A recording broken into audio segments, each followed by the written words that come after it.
Good morning students. நம்ம இன்றைக்கி சயின்ஸில் அணுக்கரு இயற்பியல் என்ற பாடத்தை பற்றி படிக்க போகிறோம். அதில் இதெல்லாம் படிக்க போகிறோம் அப்படின்னா, கதிரியக்கம் என்றால் என்ன, அதுக்கப்புறம் இயற்கை மற்றும் செயற்கை கதிரியக்கத்தை எவ்வாறு தெரிந்து கொள்ள முடியும், ஆல்ஃபா பீட்டா காமா கதிர்களின் பண்புகள், அவற்றை எவ்வாறு ஒப்பிட்டு பார்க்க முடியும், அதுக்கப்புறம் அணுக்கரு சிதைவிற்கான ஜாடி மற்றும் ஃபெஜன் இடம்பெயர்வு விதிகள், அதுக்கப்புறம் கதிரியக்கத்தின் பயன்கள், கதிரியக்க பொருட்களை கையாளும் போது மேற்கொள்ள வேண்டிய முன்னெச்சரிக்கைகளை எவ்வாறு நாம் தெரிந்து கொள்ளப் போகிறோம் என்பதை பற்றி நம்ம இப்போ பார்க்க போகிறோம். முதல்ல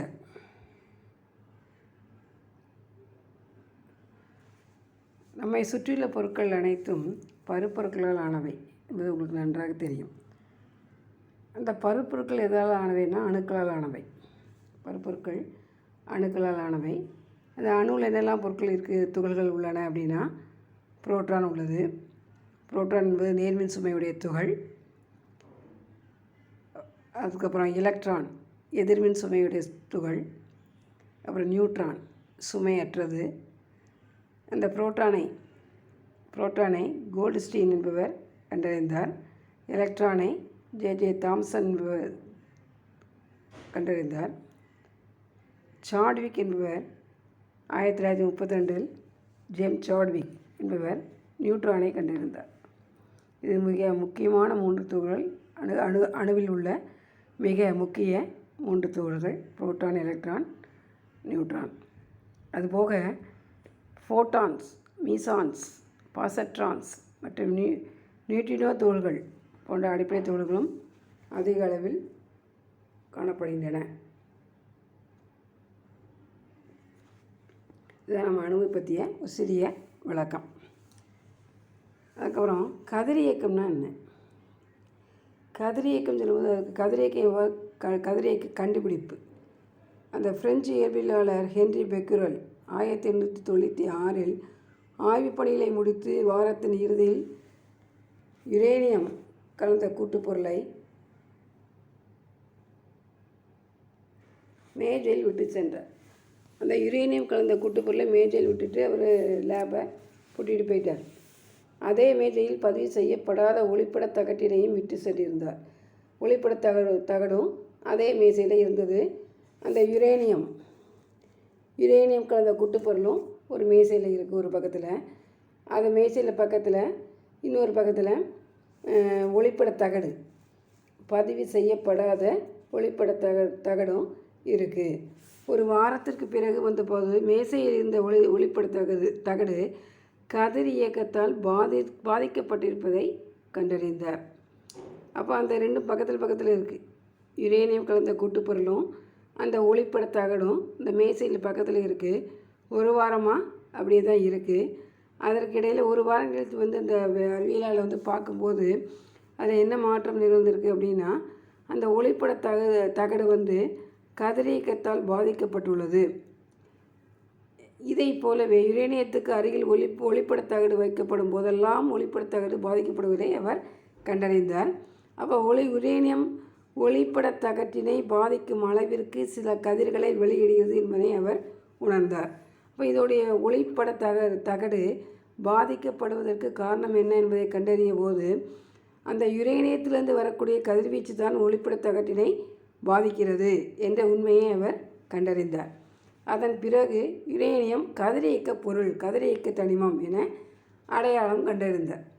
இப்போ யுரேனியத்தை கதிரியக்க தனிமம் என்று அவர் எவ்வாறு கண்டறிந்தார் என்ப ஒரு சிறிய கதை இங்கு கொடுக்கப்பட்டுள்ளது. அதற்கு 2 ஆண்டுகளுக்கு பிறகு போலந்து நாட்டு இயற்பியலாளர் மேரி கியூரி மற்றும் அவருடைய கணவர் பீரி கியூரி அவருடைய கணவர் பீரி கியூரி இணைந்து பிட்ச் பிளெண்ட் எனப்படும் கருமை நிற சிறிய கதிரியக்க தனிம தாதுவிலிருந்து கதிரியக்கம் வருவதை கண்டறிந்தார். அந்த தாதுக்கு என்ன பேர்? Pitch blend. அதுக்கு நிறம் வந்து கருமை நிறம் உடைய பிட்ச் பிளண்ட் என்ற தாதுவில் இருந்து கதிரியக்கம் வருவதை மேரி குரி மற்றும் பீரி குரி என்பது கண்டறிந்தார். அவங்களுக்கு ஏற்கனவே தெரியும் யுரேனியம் வந்து ஒரு கதிரியக்க பொருள் என்பது தெரியும். ஆனால் அதே யுரேனியத்தின் தாதுவென கருதியதால் இதை குறித்து அவர்கள் வியப்படையவில்லை. இதிலிருந்து வெளிவரும் கதிர்கள் தூய்மையான யுரேனியத்திலிருந்து வரும் கதிர்களை விட அதிக செறிவுடன் இருப்பதை அறிந்தார். நல்ல கான்சன்ட்ரேட்டடாக இருக்கிறது வரக்கூடிய அந்த கதிர்கள். இருப்பினும் பிட்ச் பிளெண்ட் எனப்படும் கதிரியக்க தாதுவானது யுரேனியத்தை விட குறைந்த செறிவுடையது என்பதை உணர்ந்தார். ஏதோ வேறு சில பொருட்கள் இத்தாதுவில் இருப்பதாக முடிவு செய்தார். அதாவது அதில் இந்த பிட்ச் பிளெண்டில் யுரேனியத்தை தவிர வேறு சில பொருட்கள் இருக்குது அப்படின்னு வந்து முடிவுக்கு வந்தனர். அந்த பிரித்தெடுக்கும் போது தான் தாதுவை பிரித்தெடுக்கும் போது தான் அதில் தெரிந்திராத வேதிப்பண்புகள் கொண்ட புதிய பொருள் இருப்பதை கண்டுபிடித்தார். அந்த பொருளுக்கு என்ன பெயர் வச்சாங்கன்னா ரேடியம் என பெயர் அழைத்தனர். இந்த கதிரியக்க தனிமங்கள் செறிவு மிகுந்த கதிர்களான ஆல்ஃபா, பீட்டா மற்றும் காமா கதிர்களை வெளியிடுகின்றன. அப்போது முதல்ல வந்து அவங்க பார்க்கும்போது என்னது யுரேனியத்திலேருந்து கதிர்வீச்சு வந்து அந்த ஒளிப்பட தகட்டினை பாதிப்பது என்பதை கண்டறிந்தார். அதற்கப்புறம் போலந்து நாட்டு இயற்பியலாளர் மேரி குரி மற்றும் அவரது கணவர் பீரி குரி இரண்டுவரும் அந்த பிட்ச் பிளண்ட் என்ற தாதுவிலிருந்து கதிரியக்கம் வருவதை கண்டறிந்தனர். அதில் யுரேனியத்தை தவிர ரேடியம் என்ற ஒரு தனிமம் உள்ளது. அது செறிவு மிகுந்த ஆல்ஃபா, பீட்டா மற்றும் காமா கதிர்களை வெளியிடுகிறது என்ற உண்மையையும் அவர்கள் கண்டறிந்தனர். சரியா? இவ்வாறாக இதுதான் கதிரியக்க கண்டுபிடிப்பு. எவ்வாறு கதிரியக்கம் உள்ளது என்பதை கண்டுபிடித்துள்ள ஒரு சிறிய கதை. சரி, இப்போ நம்ம அந்த கதிரியக்கம் எவ்வாறு கண்டுபிடித்தனர் என்பதை பார்த்தாச்சு. அதற்கப்புறம் எவ்வாறு அதனை வரையறுக்க வேண்டும், கதிரியக்கம் என்றால் என்ன என்பதை எவ்வாறு வரையறுக்க வேண்டும் என்பதை பார்க்கலாம். அதாவது சில தனிமங்களின் உட்கருக்கள் நிலையற்றவையாக உள்ளன. உட்கரு என்பது அதில் என்னெல்லாம் இருக்கும் அப்படின்னா புரோட்டானும் நியூட்ரானும் இருக்கும். அது நிலையற்றவைகளாக உள்ளன. இந்த உட்கருக்கள் சிதைவடைந்து சற்று அதிக நிலைப்புத்தன்மை உடைய உட்கருக்களாக மாறுகின்றன. இந்நிகழ்வே கதிரியக்கம் என்று அழைக்கப்படுது. அப்போ நிலையற்ற உட்கருக்கள் நிலைப்புத்தன்மை உடைய உட்கருக்களாக மாறும் நிகழ்வே கதிரியக்கம் என்று சொல்கிறோம். அப்போ என்னது? அதாவது சில தனிமங்களின் அணுக்கள் சிதைவடைந்து ஆல்ஃபா, பீட்டா மற்றும் காமா கதிர்களை வெளியிடும் நிகழ்வை கதிரியக்கம் எனவும் இந்நிகழ்வுக்கு உட்படும் தனிமங்கள் அனைத்தும் கதிரியக்க தனிமங்கள் எனவும் அழைக்கப்படுகின்றன. அப்போ உட்கரு வந்து நிலைப்புத்தன்மை இல்லாத தனிமங்கள் என்ன செய்கின்றன? ஆல்ஃபா, பீட்டா, காமா கதிர்களை வெளியிடுவதன் மூலம் கதிரியக்கத்துக்கு ஆட்கொள்ளப்படுகின்றன. சரியா? அப்போ இந்த அதாவது தனிமங்களின் உட்கருக்கள் நிலையற்றவைகளாக உள்ளன. அதனால் அவை ஆல்ஃபா, பீட்டா மற்றும் காமா கதிர்களை வெளியிடுகின்றன. இதன் மூலமாக அவை நிலைப்புத்தன்மை உடைய உட்கருக்களை பெறுகின்றன. இந்நிகழ்வையே நாம் கதிரியக்கம் என்று வரையறுக்கிறோம். இதுதான் கதிரியக்கத்துடைய வரையறை. சரியா? இயற்கை கதிரியக்கம்னா என்ன? அதாவது ஒரு நிகழ்ச்சி இயற்கையாகவே எத்தகைய வெளி தூண்டுதலும் இல்லாமல் நடைபெறுமானால் அதனை இயற்கை கதிரியக்கம் என்று அழைக்கலாம். இப்போ யுரேனியம் மற்றும் ரேடியம் போன்ற சில தனிமங்கள் கதிரியக்கத்திற்கு உட்படும்போது எத்தகைய குறுக்கீடுமின்றி கதிர்வீச்சுகளை வெளியிடுகின்றன. சில தனிமங்கள் பிற தூண்டுதல் இன்றி தன்னிச்சையாக கதிர்வீச்சுகளை வெளியிடுகின்றன. தானாகவே கதிர்வீச்சுகளை வெளியிடுகின்றன எத்தகைய தூண்டுதலும் இன்றி. எக்ஸாம்பிள் எல்லாம் சொல்லணும்னா யுரேனியம், ரேடியம் நம்ம பார்த்தோம்ல. இப்போ அது மாதிரி அந்த தனிமங்கள்லாம் தன்னிச்சையாகவே கதிர்வீச்சுகளை வெளியிடுகின்றன.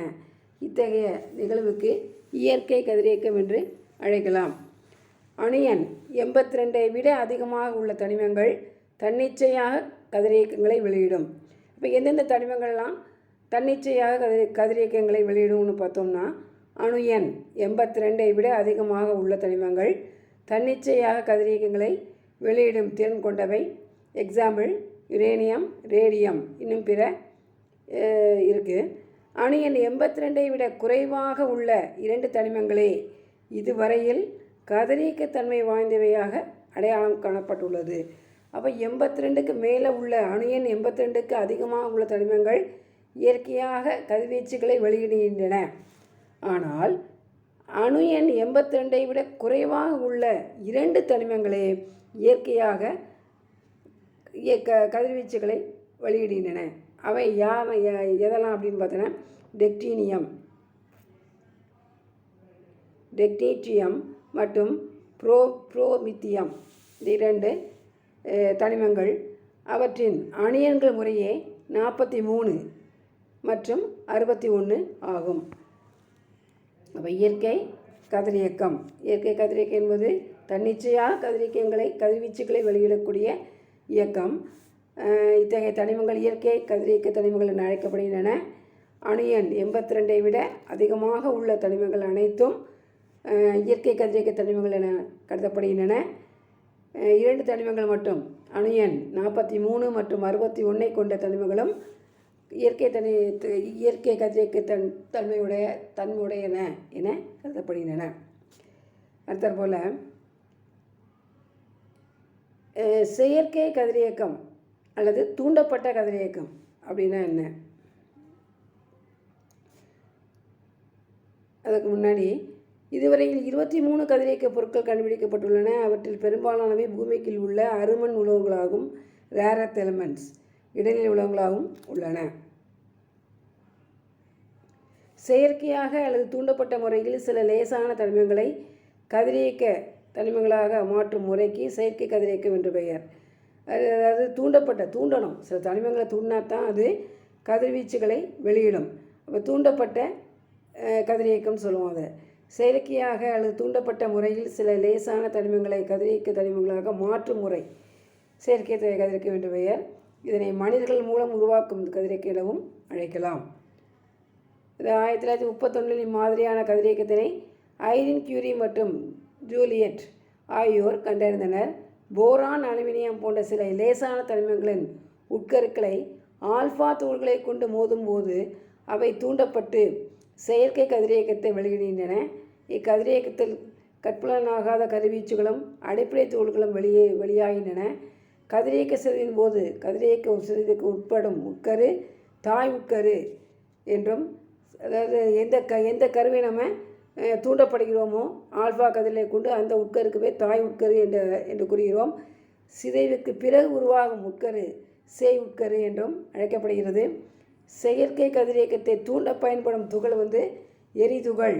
இதை வச்சு இப்போ ஆல்ஃபா துகள் வச்சு நம்ம ஒரு தனிமத்தை மோதினோம்னா அந்த ஆல்ஃபா துகளுக்கு என்ன பெயர்? எரித்துகள் என்றும் அல்லது எரிபொருள் என்றும், சிதைவிற்கு பிறகு உருவாகும் துகள் விடுதுகள் என்றும் பெயரிடப்படுகிறது. அப்போது இது தாய் உட்கருனா என்ன, சேய் உட்கருனா என்ன, எரிதுகள்னா என்ன, விடுதுகள்னா என்ன என்பது சொல்லியிருக்காங்க. எரிதுகள் நிலையற்ற தாய் உட்கருவில் மோதும்போது தன்னிச்சையாக விடுதுகளை வெளியேற்றி சேய் உட்கருவாக மாறுகிறது.